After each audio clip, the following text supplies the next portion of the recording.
All right. Good evening, everybody. Late night crypto talk. Seems like I've been doing this all day. Marquise, my Morehouse brother, where have you been? I've been talking about us the last couple of days, especially my Facebook Live earlier. Morehouse men, we have a mission, and it supersedes making money. All right, tonight we have some things we're going to cover.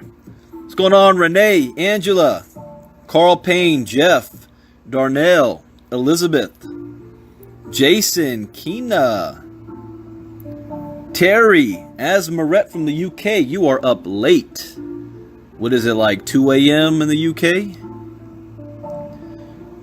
Lewis, Darnell, Yashika, Lee, Prelvis, Peter. As a disclaimer, I'm not a licensed financial advisor to be dispensing financial advice. I read the news, give my opinion, share suggestions, and it is up to you to make a financial decision on which direction you want to go on. I did a somewhat controversial Facebook Live earlier, a couple of hours ago. If you missed it, go back. Titled Religion, Politics, and Business. I make no apologies for standing up against racism.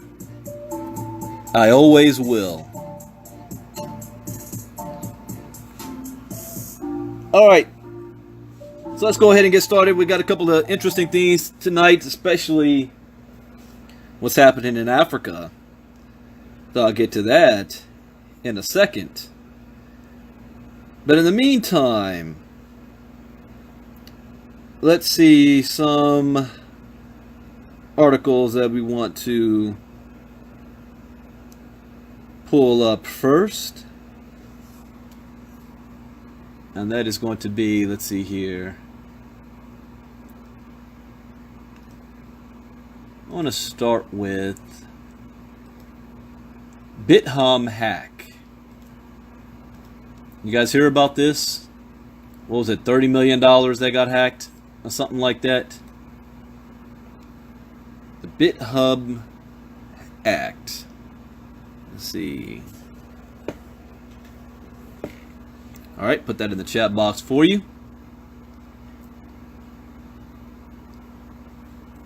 South Korea's biggest cryptocurrency exchange, BitHum, experienced a hacking attack that led to a $30 million loss on June 20th. Leading the cryptocurrency market to drop by $6 billion within hours. Well, hey, what just happened here? Music just turned on and I don't know from where. Give me a second to find out what that source is. I've got 3 computers running at the same time.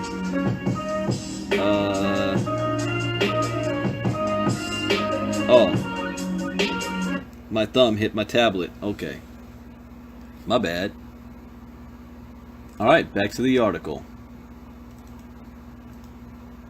Now, I don't know about the BitHum hack causing the market to drop by $6 billion. I don't know. Is it coincidence? But it says, on June 20th led to the cryptocurrency market to drop by $6 billion within hours. Major cryptocurrencies such as Bitcoin, Ethereum, Ripple, and Bitcoin Cash, which successfully picked up some momentum throughout the June 17th and 19th, ended their corrective rallies and have fallen by around 1% over the past few hours. Tokens including Ardor, Ethos, Polymath, and Ion have continued their downward trend against both Bitcoin and the US dollar, triggered by the BitHum hack and increasing negativity surrounding the cryptocurrency market of South Korea. Earlier this month, CNN reported that CoinRail, a top 10 cryptocurrency exchange in South Korea, was hacked, and the exchange lost over $40 million in user funds, and due to the small size of its operations, the company had to endure a restructuring to compensate users. The size of the CoinRail hack was larger than the latest BitHum hack, given that BitHum only lost $30 million in its recent attack. But the significance of the BitHum hack is not comparable to the CoinRail security breach, as there exists a clear and evident difference between the 10th largest exchange in South Korea and the biggest trading platform in the country falling victim to a major attack. Okay, I can understand that. In January, Japan-based CoinCheck, which was once the biggest cryptocurrency trading platform in South Korea, suffered a $530 million hacking attack, the largest breach in the history of the cryptocurrency market. CoinCheck's hack couldn't be limited to a small portion of the exchange's funds because, absurdly, the company held all of its NEM holdings in a hot wallet. Come on now. Fortunately,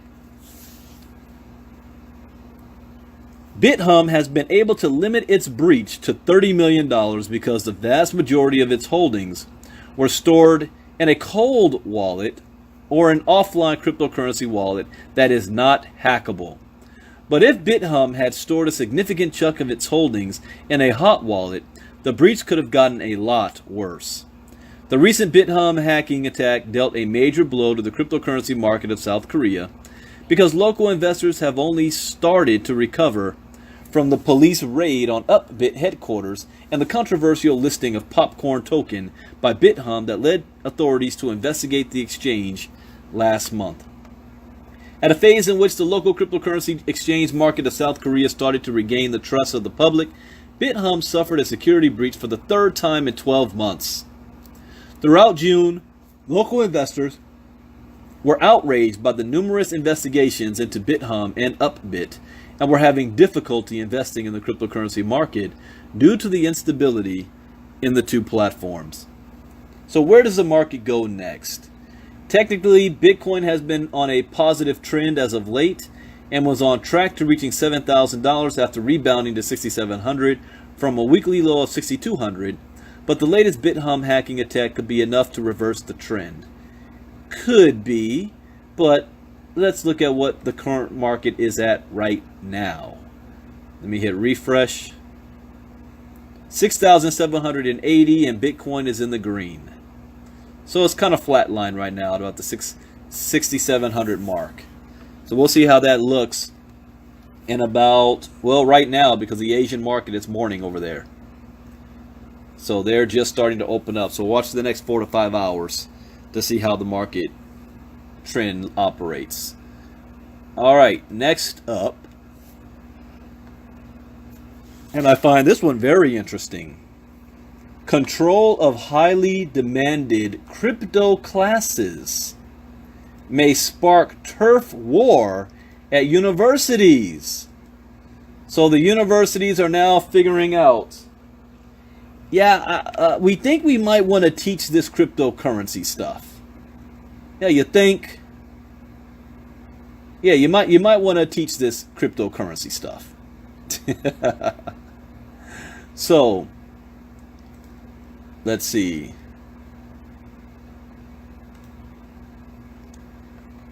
Can only a law professor teach about smart contracts?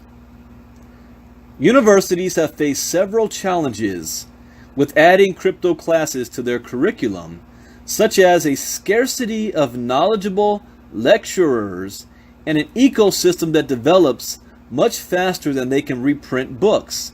Now they also have to worry about different departments bickering over control of the multifaceted subject. Since this is Facebook Live and it is public, I do have my college degree in political science. I am 2 semesters away from a master's degree in teaching education from the University of Laverne, and I am an expert in the crypto space. But you may not be able to afford me. But call me up. We can negotiate a contract. Universities have faced a challenge. They don't have anybody to teach the courses. I see an opening here, ladies and gentlemen. They need crypto professionals. Same in the tax arena and in the law arena. Bitcoin, cryptocurrency, and blockchain classes are all the rage at academic institutions around the world, from Chicago to Brazil and even North Korea. In fact, they are now in such high demand that academics fear they might lead to a turf war between computer science, economics, law, accounting, finance departments, and business schools. Garrick Heilman, who lectured about cryptocurrencies as part of a Master of Finance course at the University of Cambridge, told the Financial Times that it wouldn't surprise me to see some turf wars break out over who owns the blockchain curriculum at business schools. Hey, just had an idea. Morehouse College. Go back to my alma mater. Be like Mark Lamont Hill, professor at my college in crypto. Now, I don't worry about what Morehouse can pay me. But any of these other universities, I don't think you can afford me. Anyways, David Yermak, professor of finance at New York University Stern School of Business, started teaching about Bitcoin to MBA students back in 2014. He explains that it's interdisciplinary. The computer science and finance industries have merged, and this needs to happen in universities too. But universities are bureaucratic. It will be political and take time. The reasons for the strong demand for blockchain courses include the great price rally of 2017, but also the new avenues opened up by smart contracts and ICOs. The increase in value in the cryptos played a large part in the increase in public interest, explained Jens Martin, a director at University of Amsterdam Business School. However, we feel that the finance industry is very interested in the technology itself and the possibilities it offers. We see many applications not only from people with a banking background, but a more diverse group who are interested in applying these concepts to finance. Well, they're right. You're talking about many, many different avenues here. You've got basic Bitcoin 101, like what Cryptogenics offers, where you can teach the history of Bitcoin, where it came from, like I did at the Bitcoin Bootcamp in Chicago. We talked about the first ledger, the second ledger, and the future.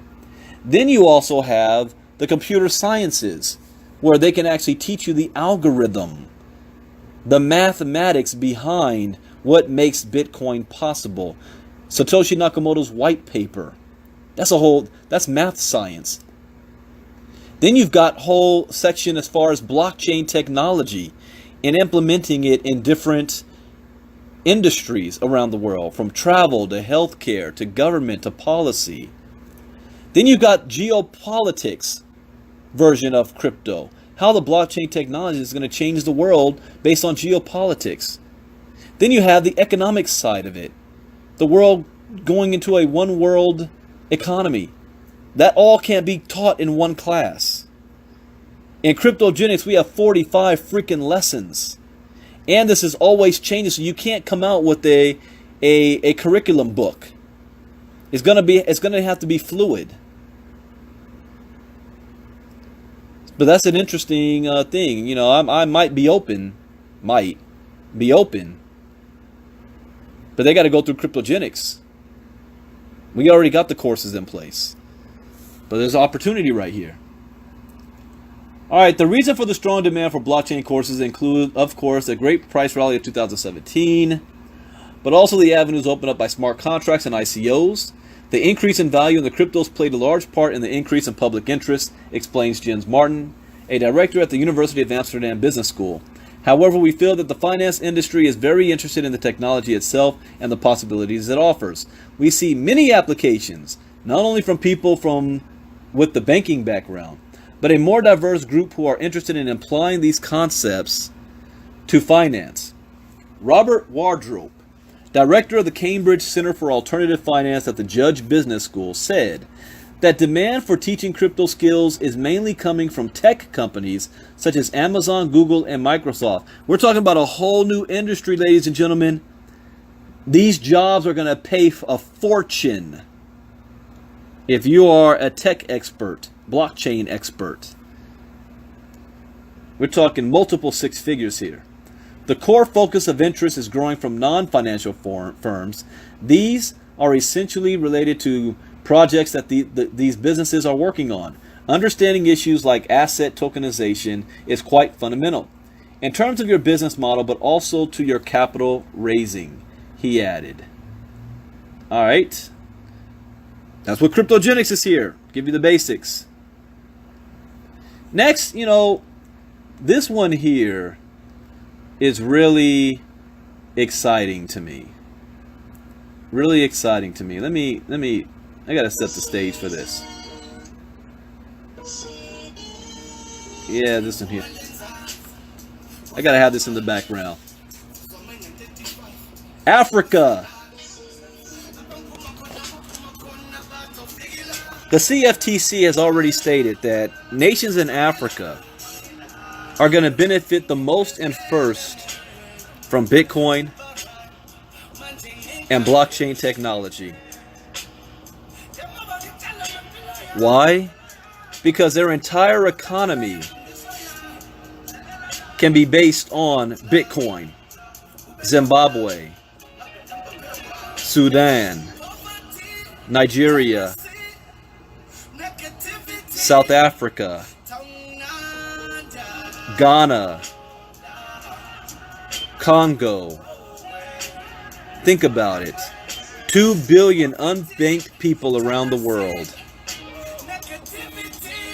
now have access for the first time to finances and banking and cryptocurrency and wealth generation. And Akon is stepping up. So let me put this in the chat box here. Is he building a Wakanda?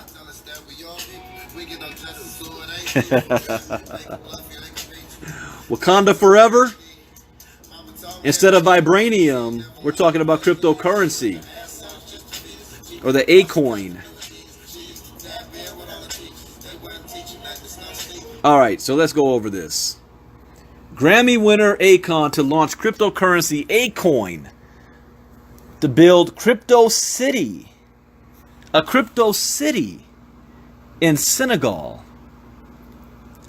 Akon, a Senegalese American rapper and solar energy entrepreneur, GreenX, plans to offer a cryptocurrency in 2 weeks to help improve conditions in Africa, according to page 6. This dude is going to be freaking, he's already rich, but taking it to a whole nother level.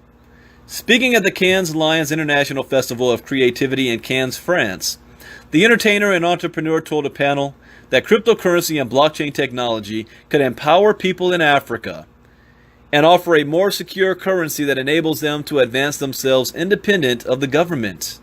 The goal? A city based on crypto. Akon said he plans to develop a city that is completely based on the cryptocurrency, which he says will be called Akoin. The 2,000 acres granted to Akon by Senegal's president will be called Akon Crypto City, according to the Akoin website. The city will be the first in which a cryptocurrency will be the basis of transactions. Wakanda. Akon Crypto City is located within 5 miles of the country's new international airport. Oh, that's smart. And uses smart city designs and a blank canvas for cryptonizing daily business and human exchanges, according to the website. When asked technical questions about blockchain technology at Cannes, Akon deferred them to the geeks, saying that he comes to the table with the concepts. Yeah, okay, that's smart. He is admitting, I don't know all the details of blockchain technology. All I know is the stuff works.